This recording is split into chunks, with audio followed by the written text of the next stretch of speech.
I'm Emma. I'm Evie. And I'm Adam. With all the excitement building for season 35, the Tar Pit crew would like to bring you a series of exclusive interviews to meet some of the teams before the season premiere on September 27th. Here's our interview with Jocelyn and Victor. So my name is Jocelyn, and I work at Thailand Market World Food Fair. And so I am in charge of purchasing. So my daily activity is what I call buy. And that's what I do a lot of the time. And I also work in the back end in terms of strategizing the store and how to improve customers' experience coming into our market. So our store is very unique in the sense that you go around the store as if you're traveling around the world. So every single section, it's not by category of food, but it's more like country. So it kind of sort of tie into the Amazing Race where you're running around the world. And so when you come to our store, you are actually actively running around the world, but shopping for food. Oh, cool. Yeah. So my name is Victor Limary. I'm one of the other managers, and I'm kind of like the face of the store. If a store could have a face, I guess that's me. I do a lot of outreach to our community. I give talks to students. I do tours. A lot of school tours. Yeah. So our store is just very different. As Jocelyn said, we sell food from every continent except Antarctica. And so, and then as she was saying earlier, each aisle is representing a specific part of the world. So in most grocery stores, if you're going to go shopping, you go down a canned food section or cereal section, baking section, and ours is by a region of the world. So there's an aisle for Central and South America, actually two for India, in different parts of Asia and different parts of Europe, so that if you're making sushi, you go to one specific part of the store as opposed to going through like 5 different sections trying to find all the ingredients you need. And so, in our daily lives, we sell groceries, and it's kind of funny because we sell food from everywhere, but we haven't traveled everywhere, and so that was kind of like one of the things that that kind of pushed us to want to do the race, is because wouldn't it be cool to try to experience some of this culture firsthand? When did you guys decide to actually apply and go on the Amazing Race? Just so you know, this is Evie. Okay, Evie. Well, we actually, can we say this? In terms of like a couple of years ago when we decide, it was actually last year when we actually decided to apply, and so then we actually got selected for season 35, and so it's been a little bit a long time coming, from when we actually applied to when we actually got on. So. Cool. So this is Emma. How long have you guys been fans of the show? We've been fans of the show for a very long time. The first season, I have to say, we work a lot, and so when we come home, one of the things that we gravitate towards is the TV, just kind of an escape reality. Yes. And when the Amazing Race first came on that first season, for me, it was when they went to Victoria Falls, right? So. Just seeing this huge waterfall, and it's like, oh my God, this is the most amazing thing I've ever seen. And that episode just hooked me personally on to the race, but we've been watching it since season 1. Yeah. And because you've been watching it so long, who are some of your favorite past teams or some of your most memorable challenges? I think I still believe watching the show for this long, my favorite team, I would say, still have to say, is Derek and Claire. And because they're just such a sweet couple, and they kind of remind me of Victor and us as a couple in terms of their dynamics. And I really like the way they run the race. And so Derek is so positive, he's funny, and he is just all around, just based on it makes the show even more engaging and fun to watch just because he's so sweet and he's so supportive of each other and he's somewhat lighthearted. And that comes through in the show where sometimes you're going through other challenges and might be a little bit hard. And there are seasons where you just see people being really mean towards each other. And so I think Derek and Claire really brings a very positive friendship, camaraderie, everything that's really positive you want to see in a team setting or a team environment. And I think that's what they showcase on the show. Because I think, The Amazing Race has evolved so much as a show, right? And if you, especially looking at the earlier seasons and even though the seasons in the, numbered in the 20s, there some teams who aren't so nice to each other. And especially the, season 33 and 34, there's definitely been a big shift. And maybe even a little bit in season 32, a big shift in people willing to have some camaraderie and be supportive of one another. Not every fan's going to love that, but I think for us as a family, we really loved seeing Kim and Penn, and during their season, and then season 34 with Derek and Claire, people were helping each other, even though it is a competition. They were still willing to help each other to a point, and so that was kind of fun, and those kind of things that we. Values that we try to instill in our kids as well. So yeah, the last two have been super special for us, but there've been some really, really different types of dynamics, and some of them where there are teams that go out with the intention to try to sabotage other people, and those were the seasons that maybe we didn't focus on so much as a family. They're one of our favorites too. Yeah. Especially, I agree with you though, especially as a parent when you're watching with your family, seeing seasons or teams at least on different seasons that even if they don't necessarily go out of their way to help other people, or don't actively try to be nasty to others. And sometimes that does pop up and it becomes a little disappointing when you're watching, or at least a teachable moment with your kids of what not to do. What not to do, exactly. There are a lot of teachable moments on The Amazing Race. Yeah, for sure. So we've also been watching quite a bit for a while. So one of the things that we've seen in the show is when people have sort of natural skills or talents that they bring to the race or to the show, that it sometimes helps them with certain challenges. And one of the examples I think of is Bethany Hamilton, the surfer, when she and Adam had a water challenge that they had to do. Obviously that helped them quite a bit. Are there any skills or talents that you brought to the show that you feel helped you without giving away specifics of challenges? I think Victor, I say Victor is my secret weapon because I think he's very skilled in language, and then so he can pick up language fairly easily. He can hear the tones, and so I think for that aspect, that really helped us. To me, that's part of our secret weapon is Victor's ability with language. And I think Victor also is very logical. So when it comes to, so sometimes when we watch the puzzle, Victor will go, "Oh, I can do that. Why didn't he do this?"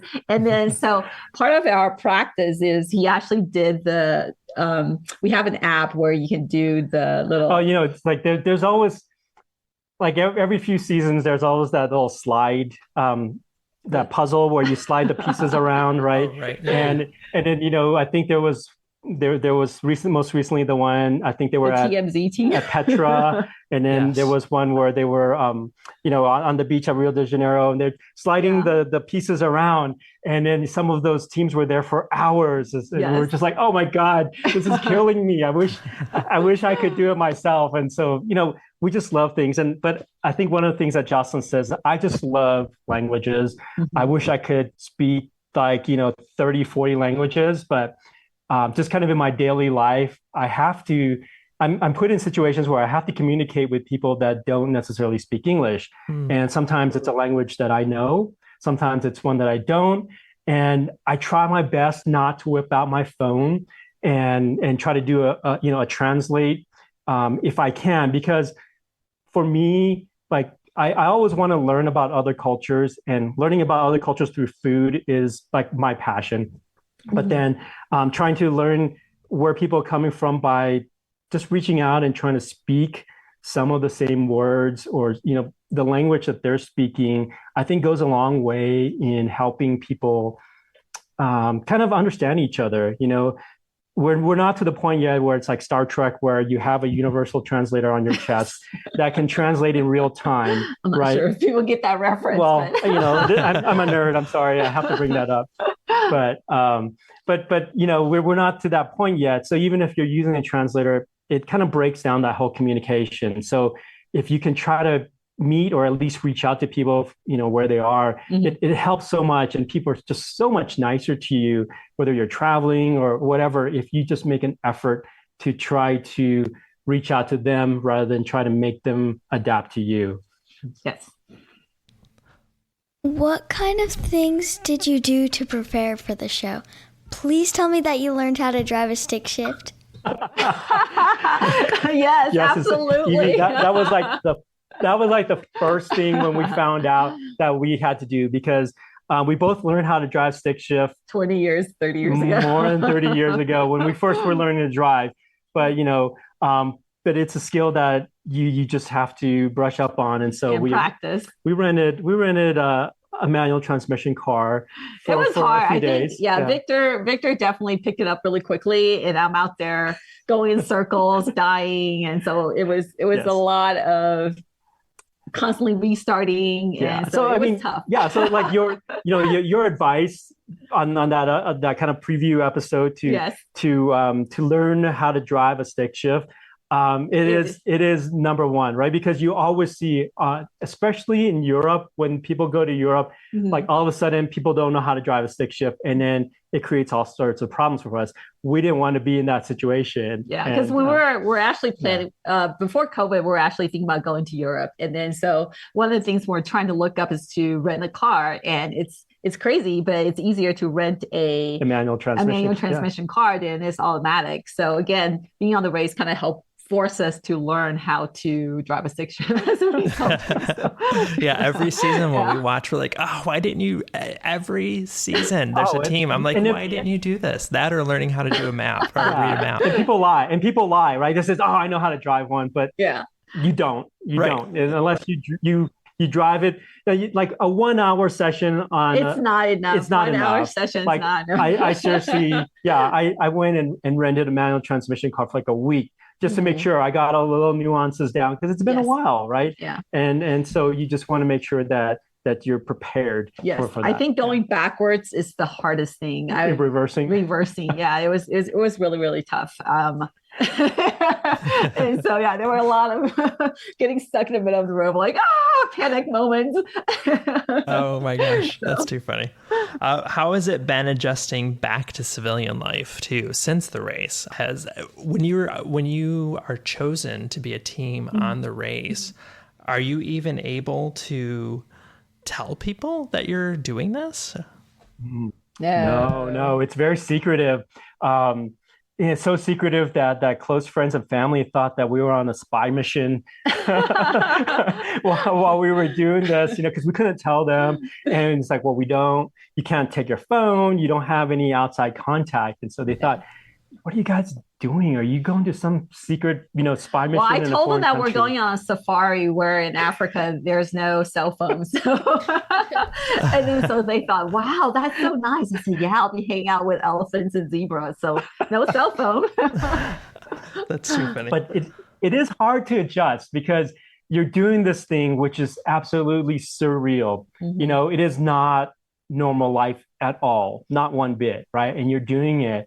And you can't tell anybody about it. So you come back and it's like you have this super big secret, but you can't tell anybody. And even now, people ask us, and the number one question is, did you guys win? I can't tell you that. Number two is, when do you leave? It's like, I don't think you know how TV works. And so there's like, these are all things that it's like, you just got to watch and you'll find out. Because we don't even know exactly how all this unfolded, right? Because you're only with each other, really, and then other teams are there throughout the race, but you don't exactly know how things progressed. And so we're so excited to see this ourselves, but it's been kind of hard Well, coming back, I sense, think yeah. also there's a slight jet lag, just going Yeah. through so many countries, traveling and coming back, and then just kind of getting back to reality where, oh, I actually have to work. Oh, I have to go back and work. Right, Yeah, I can't right. just